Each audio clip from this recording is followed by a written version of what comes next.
Good morning and welcome to the AI Executive Morning Buzz. We are back. This is your go to live broadcast for real time AI insights, industry trends, and executive level analysis. And as always, we always promise without the hype and noise. I'm your host, Albert Ramos, and I'm here with Nick James and Jason Hess, the gurus of AI. I love it. We were trying to figure out a nickname, so I just threw that in today.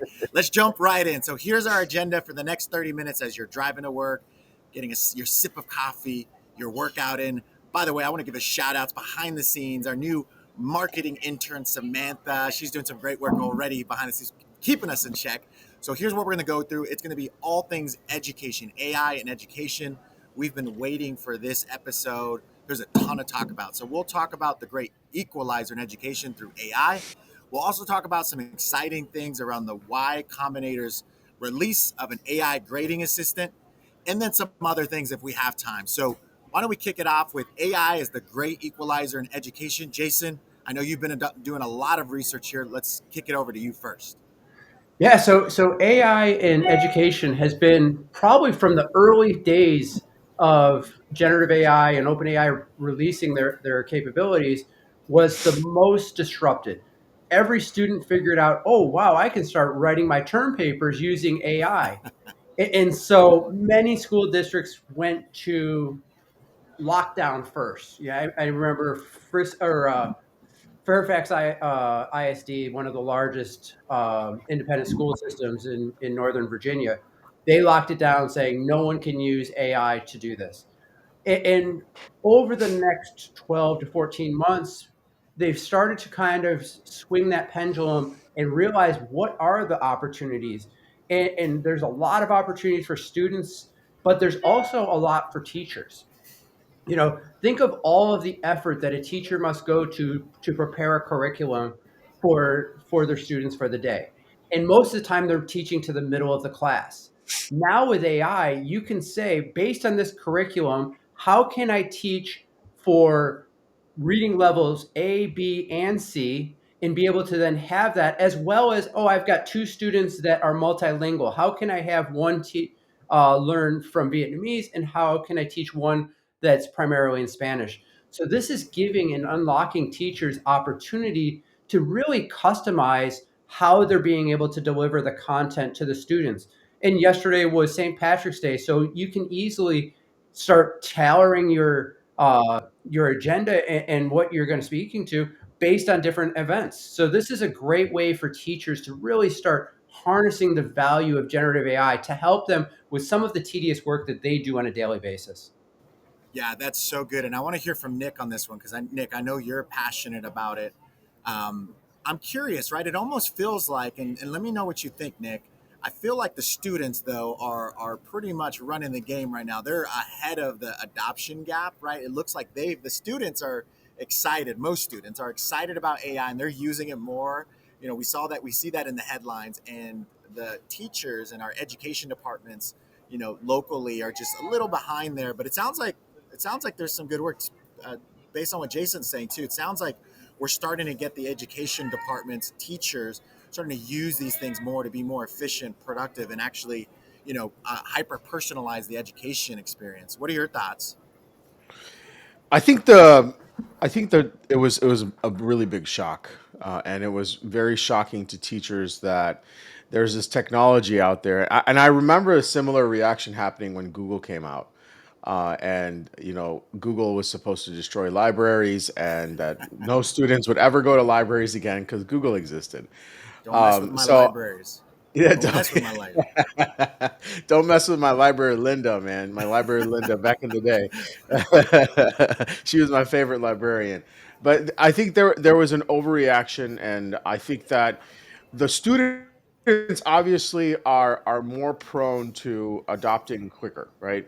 Because they're more curious, they experiment more, perhaps they have a lot more time on their hands. Teachers don't, right? So I think there's a huge gap. There's a window right now where schools have not set a stance or a position yet, or perhaps they've taken too aggressive a position on not allowing it at all, which just creates a reason for kids to go around. I mean, it's literally the kid in the candy store sort of dynamic, right? So don't tell a kid, put a bunch of candy in front of them, tell them not to eat it. What do you think they're going to do? They're going to find a way to eat it.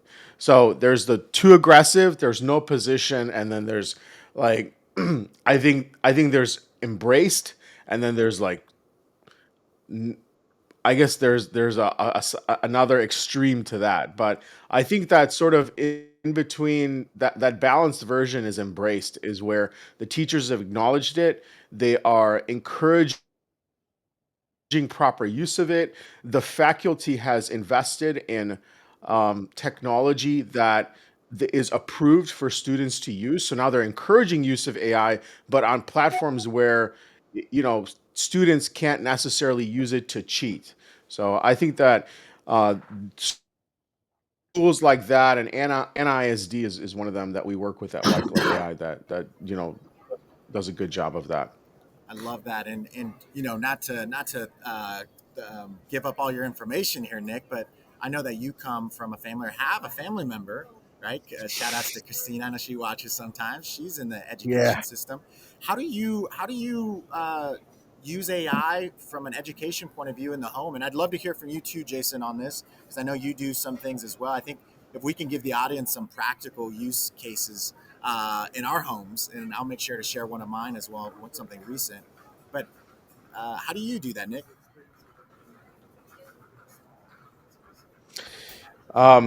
Man, I'm really zoomed in here, Samantha. If you can pull me back a little bit, I appreciate it. Um, What do you do, Nick?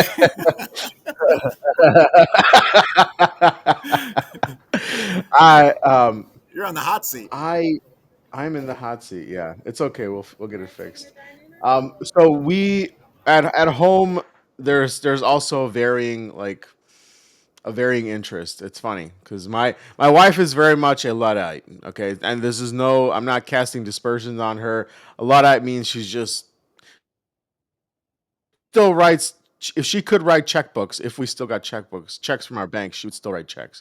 She still writes on a calendar instead of Oh, putting you're dead. calendars, in You're dead. meetings on it. So You're anyway, I know, dead. She's gonna kill I you. know, She's I'm gonna dead. kill you. This is my death wish. Please use a digital calendar.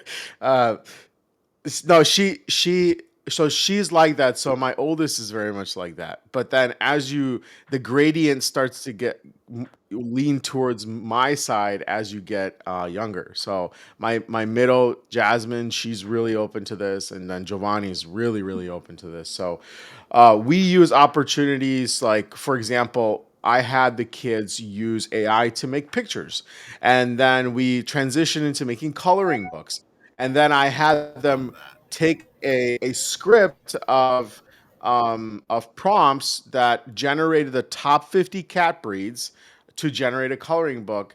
Then we did that. I remember in Midjourney. They downloaded everything. We went to Canva, and then we just used a coloring book template, and we put them all in place. We made a cover, and we actually put it on Amazon. It's actually available on Amazon.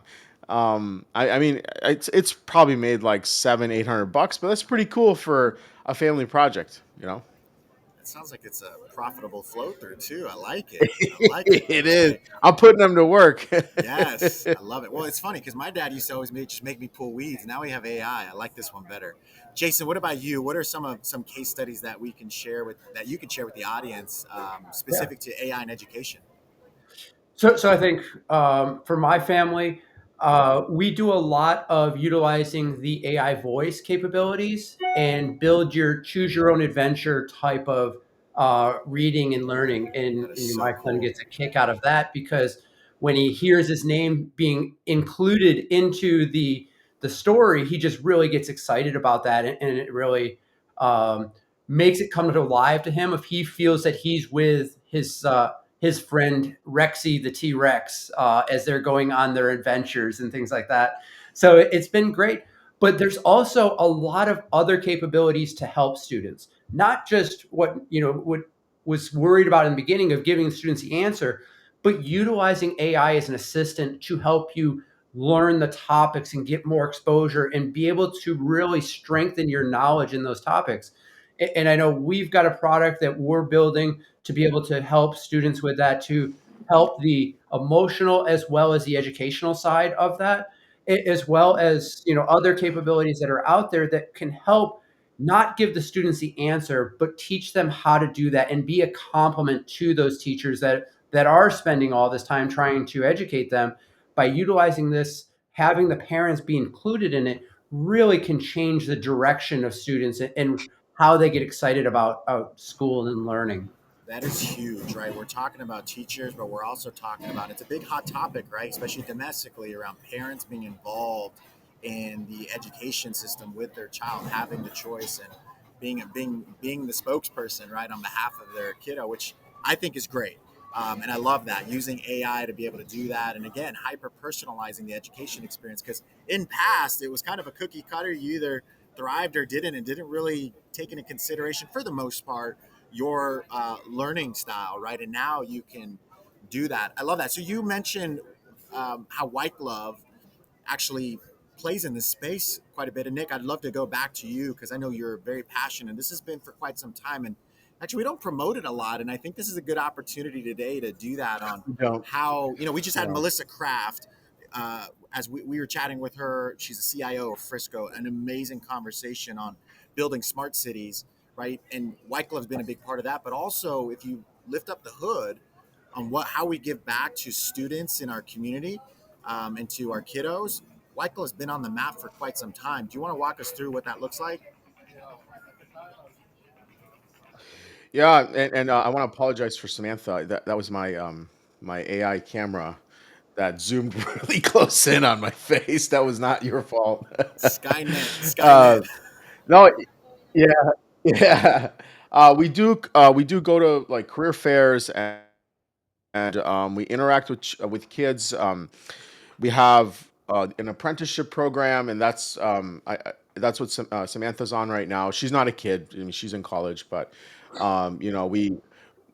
we tend to hire after 18 years old. But there are so many opportunities out there for kids to really accelerate their career, find their passion. If you don't know what ikigai is, it's IKAGI. It's a Japanese philosophy Yes. on the four concentric circles. Albert, you know what that is? Yes, absolutely. And just Yeah. living out. So it's Yeah, I it's love it. about it's about what are you good in life? What does the world need? What will make you money? And I forgot the fourth circle, but it's sort of that beautiful harmony of doing just what you love, and you'll never work a day in your life. I know it sounds very sappy, but that's the truth, and that's what we try to get out in the community and talk to the kids about, because I think a lot of times kids are put into this school system where um, we are constrained by the level of individualized attention. An average classroom size in the United States is between 30 to 35 kids to every one teacher. I mean, my wife comes home and teaches special education, so there needs to be even more individualized attention. Fortunately, she's able to give more individualized attention because she's in the special education department. But regular teachers who are teaching regular subjects that don't warrant that kind of individualized attention, it's hard for a child to really be able to explore their strengths and their abilities if they're not being challenged at home. Because at school, we're all following sort of a cookie cutter system, right? Montessori, that system has actually broken that mold. And we're very fortunate for our youngest one to go to a Montessori early on, which has benefited him greatly. And we still see the benefits today, and I think we will into the future. But I think what we're developing, it's called Soren. It was inspired just by my interactions with my kids. It's really Soren is meant to bridge the home life and the school life. It's not meant to compete with current AI systems that schools use, like Konamigo or Power School. There's School Bus. I mean, there's a bunch of them. And so it's not meant to compete with them. It's meant to augment them and serve as a bridge between the home life and the school life. So I think there's oftentimes there's a lot of miscommunication and lack of communication between parents and teachers that leads to the degradation of the child's education and their overall life in early childhood. That's spot on. I really like what you're saying there. Love that you brought up Ikigai and its framework. For those that haven't read anything about that, that Japanese way of life, I highly recommend that you do that. It's just a good framework for just life. And it's funny. I'm what I'm getting from both of you too, not just the hyper personalized experience, but just giving back to our kiddos, building up their self esteem. I did Jameson, my oldest. God, I wish he loved sports, and he just doesn't. I was a triathlete, college football player, and my dad was pretty tough on me when it came to sports. So I thought I'd do the same, and this kid is he's too smart. He outsmarts me. He just not does not like sports that much. But what I found out is he's very mathematically inclined, and recently built him a AI GPT. This kiddo's in second grade. He's doing eighth grade math. And what I wanted to do there, though, is teach him life lessons, but also give him some positive reinforcement to kick it off. So every day, or just about every day when he comes on, he's excited to be with the bot. Her name's Sky, and he's doing his math with her. But the first things that he hears or actually reads on there, and to Jason's point, you can do it through voice as well, is Jameson, you're a great kid. You're a smart kid. Your parents love you. And so there's different things that you can embed in the knowledge base too when it comes to AI, and just making sure we build up their self-esteem too, not just in the curriculum, but just in your day-to-day life experiences. And I think that's important, especially with, and it still is prevalent, a lot of the bullying. My kiddos are getting a little older, and I'm starting to see a little bit of the bullying. And as much as I want to go shake another kid, I won't do that. I'm not going to jail, but I just want to make sure my kids are protected. And there's ways to do that at home, to your point, Nick and Jason. All right, that was good. Now, super exciting because it sounds like Y Combinator, which we've all heard of the name, and they're typically very busy. And we have a lot of actual partners that have come from Y Combinator or are entering the Y Combinator programs. But specifically to Y Combinator, AI grading assistant. Jason, you brought this topic up a couple days ago, and I was really excited to bring this on today. Walk us through what's going on there. That sounds pretty cool, and I know that's going to perk up some ears for some teachers. Yeah, so this was another capability. This is more on the higher edge education side. And two teaching assistants in Cornell hated grading papers. It was the bane of their existence. And so they spent their time figuring out how can I use AI to effectively grade papers based on the course curriculum and the grading criteria. So they went and they built out this capability and be able to amplify what they can do as a teaching assistant to really start solving some of those problems. Grading those, that was something that took a significant time commitment to be able to grade 100 different papers. So they were able to start building that. And this is a perfect example of find a pain point in your life and find out how AI can help you. So they were able to do this, and it's really gotten a lot of traction. And I think there's a lot of other opportunities. Nick, yesterday you were able to speak to the SMU Business School. You want to talk about that experience of how you utilizing AI with higher education? Yeah, it was a really great experience, I would say. Huge shout out to Professor Helmuth Ludwig. He teaches technology strategy and AI strategy and a number of other subjects. We're at Southern Methodist University here in Dallas. So I had the opportunity to go there and speak to the MBA students about AI strategy and building that out, and just giving them an overlay of the AI landscape and what's the difference between traditional AI and Gen AI. I think that there was a varying sentiment throughout the class. I think that some were uninterested, and that's totally fine. Not everybody needs to jump on this bandwagon, although it behooves you to. At least I'm obviously a biased opinion, but we did some really cool things, and I think it really sort of sparked not, I shouldn't call them kids. I mean, they're probably mid career. It sparked the students' minds, and we were able to not only go through the actual presentation, but at the end I had a surprise. there was a group of students who were given a project to create a fictitious company. And so the professor gave me some insights on what that company was, only just the name and the purpose of it. And that was a company that helped people with it's called MedDash to help them with their MCATs to get into med school. And so over the weekend, we built an entire business from scratch that includes the logo and the brand kit, the entire business plan. Obviously, it's not finished. Uh,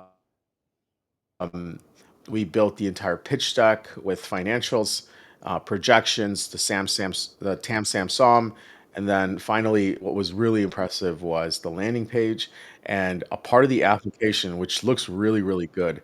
And I used everyday tools to build this out. So I played the video during the class yesterday, and I mean, it's amazing to see these students. It just unlocks so much opportunity in their minds that they don't have to wait 6 months to do this. Not wait 6 months, but work 6 months to get to this point. I was able to get to it in 45 minutes. They can probably do it in about 2 hours, but I was just using tools it's available to everybody, and probably $20 a month per tool, they can achieve these results too. So it was great to be able to show students that they can get to market a lot faster than they originally thought. I love that. So before we bring on a student to talk about her experience with marketing and AI and how that's completely changing the landscape, I'd love to go to Jason to close out this specific topic. And Nick, that is amazing, right? We were getting a ton of feedback and chatter from you, and the team was all raving about what you were doing and just how you're blowing the experience away. And so super pumped. I think we need to continue having more chats about this because there's a lot of excited people out there and we got a lot of DMs about it. Jason, over to you before we let's get Yes, Samantha on yeah. here. So this was one of the things that I've been spending a lot of time thinking as people have been talking about AI is going to disrupt jobs. What it's unlocking is anyone can now be able to build a business much faster with much more knowledge than ever before. The example that Nick just showed the business students is with one very complex prompt, you can build out your entire business plan to get started in your company and stand up your company. So as we start seeing jobs get disrupted with I believe that it's going to provide the opportunity to be able to start building out your own business for that specific use case, whether it's something like, teaching assistants that are grading papers and things like that, or whatever problem you see that really is a niche that many people see problems with, you're going to be able to stand up and build out your business much more effectively, much more easily than ever before. So I think this is what's going to really change and where I see the opportunities coming for people that's jobs maybe displaced because of AI. That is so cool. And I love what we did today, right? We really lifted up the hood specifically around AI and education. We're challenging teachers out there to close this gap, right? To use AI within their curriculum. We're challenging parents to be hyper involved with their kiddos and their education experience, both at school, but away from home or away from school, right? In the home or outside the home, right? What I'd love to do is bring on a student here live because she's challenging the status quo when it comes to how do you use AI within your own education experience, right? And her experience is the college experience. So, Samantha, this is a curveball. I like to do it, right? I like to do it. Let's throw you on here because I think it's important. There's students out there that are wondering what they should do, and you're doing it live right now. Why don't you walk us through your experience, what you're up to right now in college, and how you're using AI? Yes, so I'm a junior and I've been majoring in marketing and business analytics at the University of Miami in Florida for the past 3 years. And it's funny how you talk about higher education and colleges and universities starting to implement AI because this past summer, University of Miami just released their artificial intelligence minor. And so I decided I'm going to stop my business analytics minor and I'm going to start my artificial intelligence education. So starting this year, I've been taking generative AI for business applications and generative AI for marketing and Python programming. And in my generative AI class, just last night, we were working on what you're talking about with the business models and classifying your business proposition as a taker, maker, or shaper, and using that business model to create in the AI space something that you see as a customer pain and innovating it and automating it using AI. And so my group's idea last night was to take airline flights and make it use a maker model to rebook, have AI make rebooking technology for the airline, so you don't have to actually call and talk to a person to rebook your flights. So those are the kind of things that we see as a hassle in our lives, and we're just trying to automate and make easier using AI, in the classroom at least.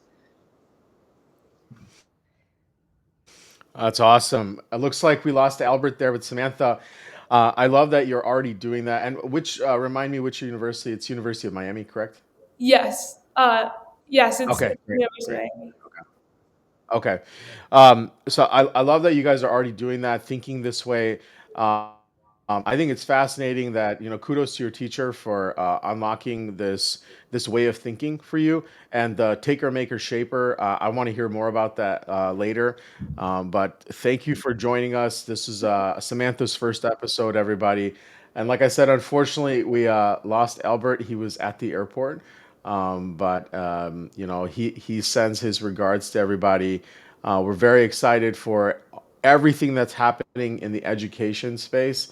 I think there's a lot of potential to unlock a new, I would say, a new breed of humans, by allowing that individualized attention to be placed upon kids at a younger age, obviously with a lot of constraints, a lot of monitoring, a lot of human in the loop.